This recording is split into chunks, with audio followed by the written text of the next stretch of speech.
Assalamualaikum warahmatullahi wabarakatuh. Selamat pagi anak-anakku sekalian. Tentunya selamat berjumpa kembali di PJJ Online pada pagi hari ini. Tentunya Penang berharap di kesempatan pagi hari ini semuanya dalam keadaan sehat walafiat, tidak kurang satu apapun, semuanya tetap semangat. Mama dan ayah pun semuanya dalam keadaan sehat walafiat. Amin amin ya robbal alamin. Gimana kabarnya sekalian anak-anakku hari ini? Alhamdulillah luar biasa, tetap semangat. Pada pagi hari ini kita akan mempelajari membaca teks Es Palu Butung, kemudian mendiskusikan informasi bacaan. Yang ketiga menemukan gagasan pokok dan gagasan pendukung dari bacaan. Yang keempat menjelaskan makanan tradisional. Yang kelima membuat cerita makanan khas daerah setempat. Yang keenam melakukan percobaan untuk membuktikan bahwa bunyi dapat dipantulkan dan diserap tempat bunyi berasal. Adapun sikap yang dikembangkan pada pembelajaran 1, yang pertama adalah religius, yang kedua komunikatif, ketiga kerjasama, keempat kerja keras, dan kelima demokratis. Baik anak-anak sekalian, kita mulai pembelajaran kita pada pagi hari ini. Kita berdoa semoga belajar kita pagi hari ini diberikan kemudahan dan kelancaran oleh Allah Subhanahu wa taala. Mensyukuri kekayaan alam Indonesia. Tuhan telah menganugerahkan kekayaan alam yang beragam kepada bangsa Indonesia. Kekayaan tersebut patut kita syukuri dan manfaatkan dengan bijak untuk kesejahteraan. Kekayaan alam ini diciptakan oleh Allah Subhanahu wa taala, digunakan untuk kepentingan manusia. Tinggal kita sebagai manusia, sebagai makhluk beradab, sebagai makhluk sosial, bisa memanfaatkan apa yang menjadi titipan daripada Sang Ilahi Robbi yang kita harus gunakan untuk kepentingan kita semua, kesejahteraan masyarakat semua. Mengamati kekayaan Indonesia.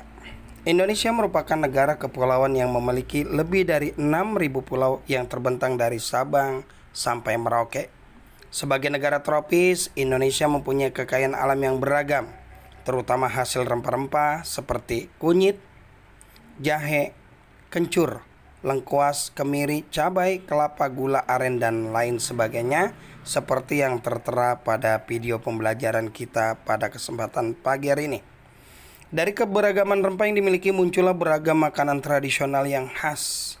Makanan tradisional dari berbagai suku bangsa Indonesia memiliki keanekaragaman jenis, cita rasa, bumbu, serta cara pengolahannya. Meskipun menggunakan bahan baku yang hampir sama, mereka mempunyai perbedaan dalam tradisi cara memasak yang dipelajari dari nenek moyang.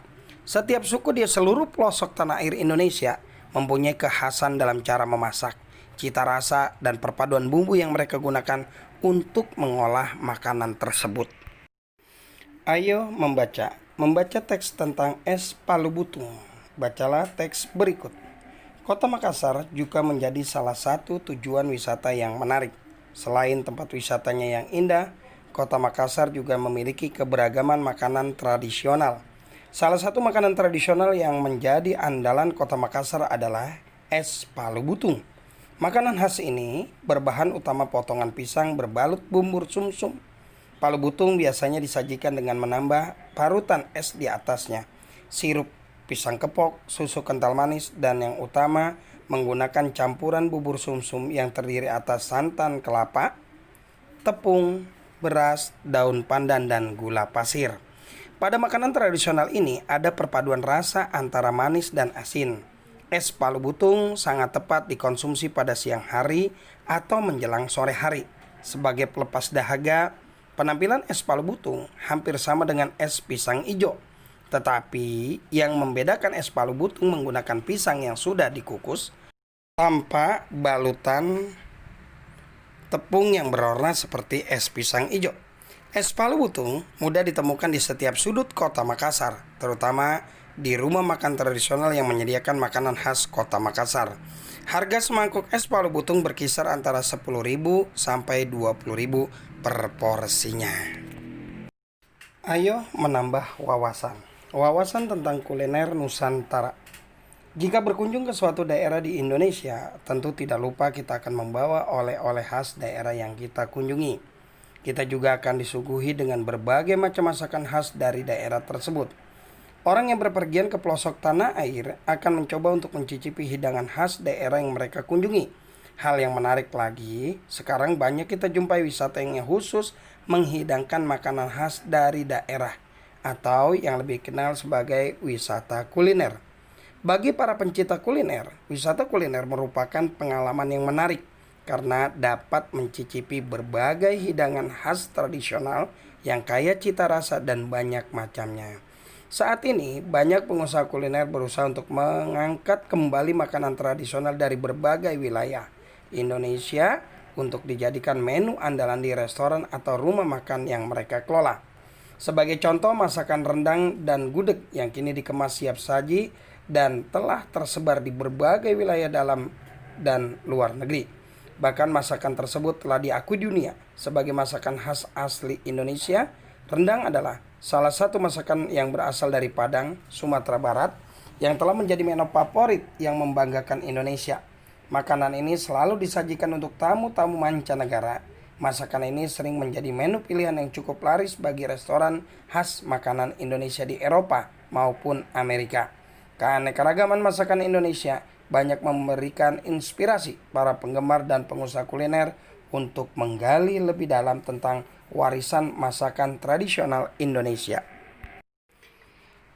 Di beberapa daerah, makanan tradisional ditawarkan penjual dengan berkeliling kampung. Terkadang mereka berteriak atau membunyikan alat menawarkan makanan tersebut. Suaranya nyaring terdengar. Suara itu dapat kamu dengar jika telingamu terbuka. Ketika kedua telingamu ditutup, kamu tidak dapat mendengar.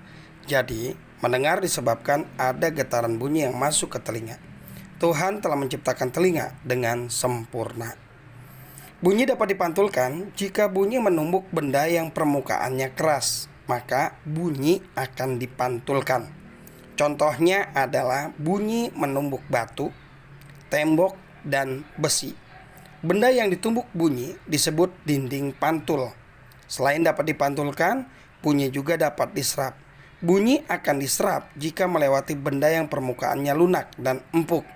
Contohnya adalah bahan peredam bunyi, yaitu karet, karpet, gabus, kapas, dan wol. Untuk membuktikan pemantulan dapat penyerapan bunyi, lakukan kegiatan berikut ini. Melakukan percobaan tentang bunyi.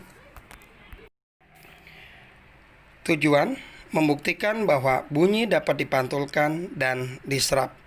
Alat dan bahan, jam tangan yang berdetak, 2 tabung kertas, dan 2 kardus bekas susu. Cara kerja. 1. Susunlah 2 kardus bekas susu secara sejajar. Jika tidak ada kardus bekas susu, dapat diganti dengan tumpukan buku dengan ketinggian yang sama. 2. Letakkan 2 tabung kertas di atas kardus bekas susu. 3. Ambilkan jam tangan dan dekatkan ke telingamu untuk memastikan bahwa jam tangan itu berdetak. 4. Letakkan jam tangan itu ke dalam salah satu tabung kertas. 5. Letakkan piring atau benda lain yang keras di kedua ujung tabung kertas. Apakah kamu dapat mendengar detaknya? Yang keenam, gantilah piring dengan menggunakan gabus atau benda lunak yang lain. Apakah kamu dapat mendengar detaknya? Baik anak-anak sekalian, inilah pelajaran kita pada kesempatan pagi hari ini. Mudah-mudahan belajarnya makin semangat dan tambah semangat. Untuk tugas pada hari ini adalah yang pertama, mendiskusikan isi paragraf 1, paragraf 2, dan paragraf 3 yang terdapat pada halaman 113. Materinya tentang es palu butung. Kemudian yang kedua, tugas yang kedua adalah mengenai makanan tradisional Makassar. Ada di halaman 114.